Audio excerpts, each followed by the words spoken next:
let's move to Pisces. So this is Sun, Moon, Rising, as well as Venus placement. Only takes what resonate with you and leave what doesn't. This is for Pisces, a timeless reading. So first, bibigyan mo na kita ng iyong main card or main energy for this reading, Pisces. And let's see.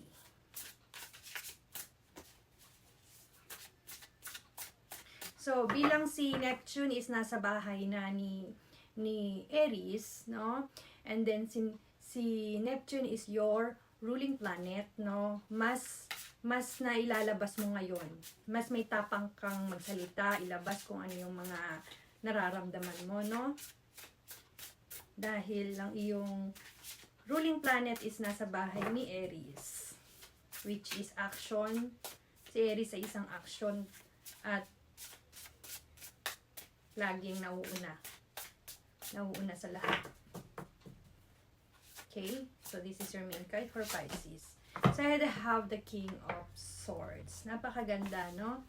Napakaganda. Nakikita ko dito, may clarity ka mentally, no? Mentally, may clarity naman. Pero ang nararamdaman ko dito sa card na to, no? Kasi every time na magkakaroon ka ng clarity sa isang bagay, meron ka munang iniisip talaga ng sobra, na malalim. Meron ka munang pinagdadaanan na inner work or process, no? Pisces. So, titignan natin kung ano yon. Okay, for Pisces, please. Let me clarify this King of Swords for Pisces. For Pisces, please. Please. Okay. You have the Six of Wands, very Aries energy. You have the Two of Wands. You have the Five of Swords, and you have the Death, transformation. May transformation ka, kaya siguro nakaramdam ka ng mga tapang, makita mo fire, no? May air and merong death, which is Scorpio. And then you have the Five of Swords. Alright, so simulan muna natin kay Five of Swords. Yung Five of Swords is about partner, no? Nakikita ko dito kay Two of Wands, no? Is, when it comes to relationship, no? Kung meron kang partner, Pisces, no? At sa tingin mo, yung partner mo ay parang may tinatago or may bagay na gustong sabihin, pero hindi masabi, hindi makapag-approach, no? At feeling mo may tinatago sa'yo. Siguro mas maganda kung, kasi kailangan to ng expansion eh. Si Two of Wands is about expansion din. First step, kumbaga, no? Kung love ito, mas maganda is, kausapin mo ng maayos, no? Ng mahinahon. Or, lambingin mo, gamitin mo yung parang body language mo, no? Other than sa mga salita mo. Siguro mas makakatulong yon kung meron kang partner, no? And if it's career naman, may mga decision ka noon at may mga decision ka ngayon. So, yun na i-clarify natin kung ano mga decision yun. Naka-reverse. Okay? So, you have the lack of focus, no? Na lack of focus ka sa mga decision mo. Naka-reverse ulit. Di naman to hinawakan ng naka-reverse. Lack of completion. Okay? Isa pa. And the Judgment. Upright. Change of position. Transformation nga. Kung sa pasto, meron kang mga chaos or gulo noon, Pisces, na parang walang nagre-reply sa'yo, parang walang progress yung mga gusto mong, dapat na gusto mong alamin, no? Tapos yung parang ang tingin mo na lang is parang ang gulo nung, yung wala nagre-reply sa'yo, walang pumapansin sa'yo, walang masyadong, parang walang nakikialam kung ano yung sabihin mo, no? And then, ang feeling mo is parang, no, hindi makatarungan yung gulo na yon, yung nangyari na yon, no? And then 6 of Wands. 6 of Wands. Sige, tignan pa natin. Laliman pa natin, Pisces. Dahil malalim ka namang tao. Okay. Medyo na-stress ka, no? You have the Magician in reverse. In reverse. Nagalit. May mga frustration ka din. Na talagang parang nainis ka. Frustrate ka. Page of Swords. Energy. Mga ideas. Okay. So, nakikita ko din dito when it comes to friends, family, or circle of friends, no?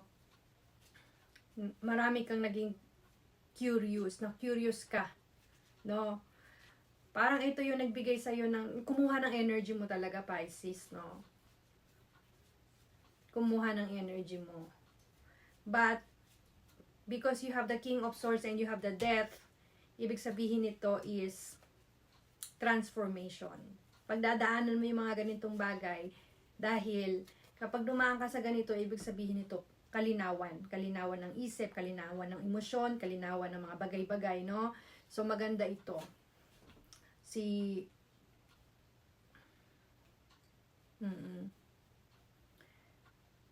So, tignan pa natin, laliman natin, ano bang gulo to? Dahil you have the 5 of Swords, no? This is about argument, aggression, bullying, intimidation, complex, no? Stress, manipulation, no? Meron ka.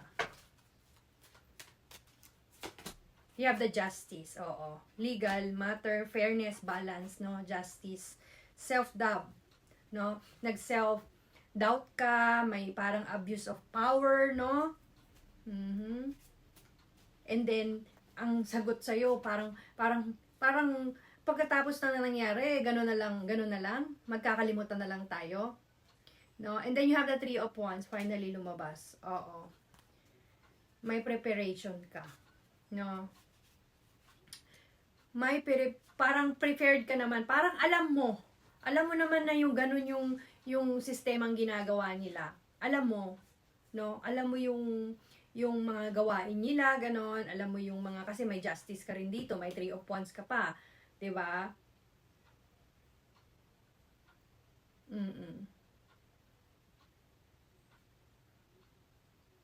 And makikita ko, makakaramdam ka rin dito ng matinding emosyon, Pisces. No?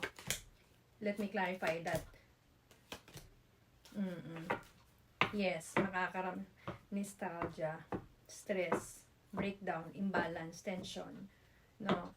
Manipulation. Yes, makakaramdam ka ng matinding emosyon dito. Yan ang bahagi ng iyong transformation. Ibig sabihin nito, this is the moment of cleaning everything para maging King of Swords ka. Clarity. Maging king ka. No? Dahil ganun naman po talaga ang transformation. No? Ganun talaga ang death in rebirth. No? Makakaranas ka muna ng mga hirap, mga batinding parang and then, actually gustong-gusto ko yan. Gustong-gusto ko yung magte-transform ako. Dahil Capricorn ako eh. Yung mga ganyan transformation na yan. Di ba? Well, Scorpio magaling sa transformation din yan. Pero iba yung style nila mag-transform. No? Hindi nila inaasahang magagawa nila. Let me say, gagawa ng chaos. No? And then, doon sila magta-transform. Parang bigla na lang sila mawawala. Kasi nga, nag-i-inner work sila. No? Pero mga Capricorn kasi, sa mga cross-watchers dyan, alam ko, lahat ng mga videos natin pinapanood nyo kasi collective din kasi ito eh. Pag sinabing timeless, ibig collective din naman din kasi ito.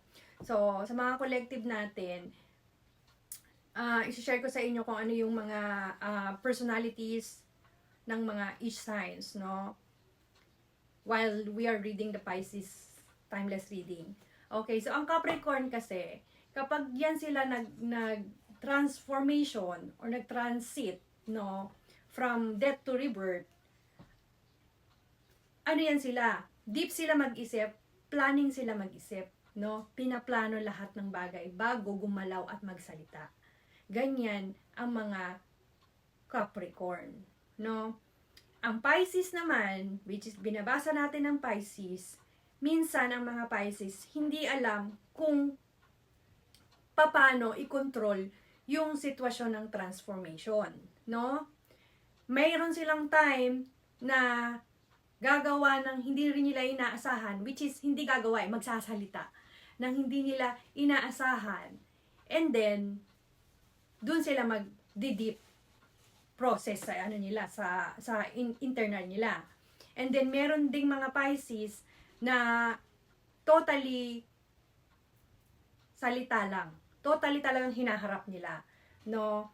Hinaharap nila kung sino man yung taong nagkaroon siya ng gulo o ng chaos, ng trouble, no? So, yun yung mga sample. Itong tatlong signs na to, yung sample ko sa inyo kung paano i-process ng mga 8 signs, ng tatlong signs na to, ang transformation. So, maraming mga hindi mga negative, mga negative na lumabas dito sa cards mo, which is magaganda naman din yung no? Magaganda rin naman yung talagang main card, no? Yan, meron ka ditong 2 of Wands and meron ka ditong 6 of Wands. Magaganda rin naman ito. Yung mga negative na words lang dito na cards na mga lumabas, ibig sabihin nito, ito yung naranasan mo. Kung hindi mo pa nararanasan, mararanasan mo dahil this is a timeless reading. Mararanasan mo. And then, ibig sabihin ito, cleansing. Naglilinis ka. Naglilinis ka ng mga chaos, mga gulo, ng mga mabibigat, no, sa internal mo, sa soul mo, kumbaga. Naglilinis ka. And then once nagkaroon ka na ng clarity, alam mo na lahat kung paano mo i-handle ngayon yung mindset mo, yung mind mo, yung kung paano mo yung i-process lahat ng mga nangyari sa'yo. No, magkakaroon ka nga ng clarity. So, that's the meaning of death in rebirth. Ibig sabihin, ending or massive change, no, sa'yo. No, meron ka ditong judgment, meron ka ditong justice as well. And then, meron kang transformation, no, transit. Si death, ibig sabihin is letting go. This is Scorpio card, no? Nice. So, ayun. So, meron kang mararamdaman na malalim na emosyon. Pero that's a part of your transformation. Then, once na napagdaanan mo na to, nadaanan mo na survive mo itong transformation na to, and then, you're gonna have a clear mind, clear mental, at maayos na din yung iyong pakiramdam. So, bibigyan kita ng angel advice dito, Pisces. Sorry po. Pisces dito. Angel advice dito, Pisces. Tapos, i-close natin yung video mo. Alright? So, for Pisces, please. Let your past go. Let your past go. Basahin ko. The burden of carrying your past around has made you worry.